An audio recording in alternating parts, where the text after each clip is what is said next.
Cara bacanya gini. Kita punya 2 juta rupiah di awal, terus kita masukkan deposito ke bank dengan bunga 4% per tahun. Berarti dalam setahun, kita akan dapat bunga 80.000. Tapi dipotong pajak dulu ya 20% dari yang kita dapat. Berarti pajaknya 16.000 rupiah. Sehingga bunga bersihnya adalah 64.000.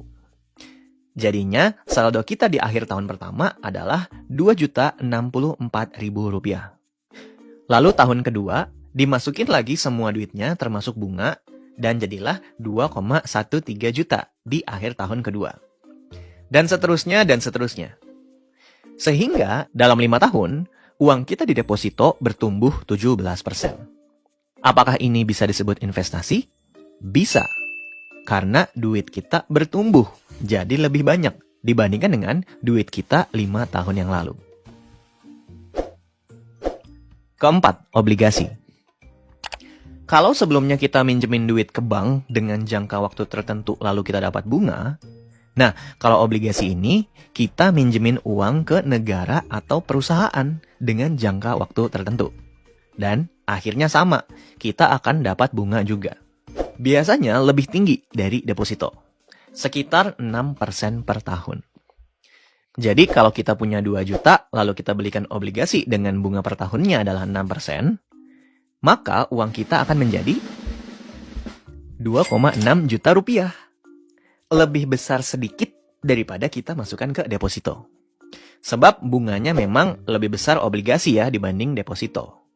Dan pajaknya kalau obligasi itu hanya 10% dibandingkan deposito yang kena pajak 20%. Balik lagi. Apakah ini bisa disebut sebagai investasi?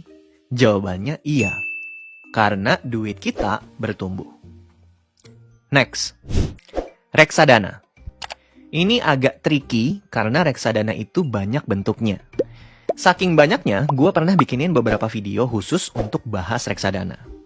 Linknya ada di kolom deskripsi. Jadi mending lu tonton dulu video itu biar ngerti konsep si reksadana ini. Gue kasih waktu 3 detik ya. Oke, udah.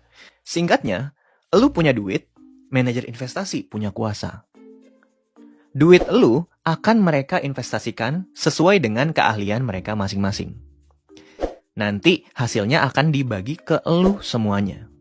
Terus si manajer investasi akan dapat fee karena lu pakai jasa mereka. Simple ya. Berapa sih imbal hasil yang ditawarkan reksadana? Gua coba tanya ChatGPT untuk hal ini. Dia bilang begini, tingkat keuntungan investasi reksadana bisa sangat bervariasi, bla bla bla. Gua akan ambil angka 10% per tahun untuk asumsi perhitungan kita kali ini. Duit 2 juta kita, kalau kita masukkan ke dalam reksadana yang returnnya setahun katakanlah 10%, maka duit kita tersebut akan menjadi 3,2 juta. Lumayan. Dana kita bertumbuh 61% dalam 5 tahun. Kenapa bisa gede banget? Pertama, karena kita asumsi pertumbuhannya adalah 10% per tahun. Dan reksadana itu nggak kena pajak. Makanya nih, di tabel ini nggak ada kolom pajaknya kan?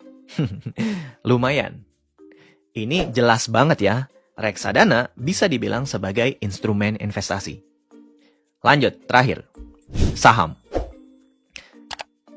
Saham ini jauh lebih kompleks lagi dari sebelumnya.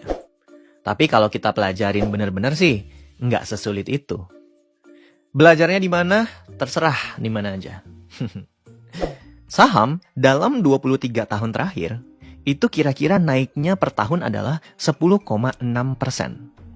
Kalau teman-teman cari di internet, ya sekitar 10-12% lah rata-ratanya setahun. Kita ambil yang paling tinggi aja ya, 12%. Jadi, kalau kita punya 2 juta dan kita taruh di saham selama 5 tahun, dan imbal hasil per tahunnya adalah 12%, maka uang 2 juta kita akan menjadi 3,5 juta rupiah. Lumayan juga.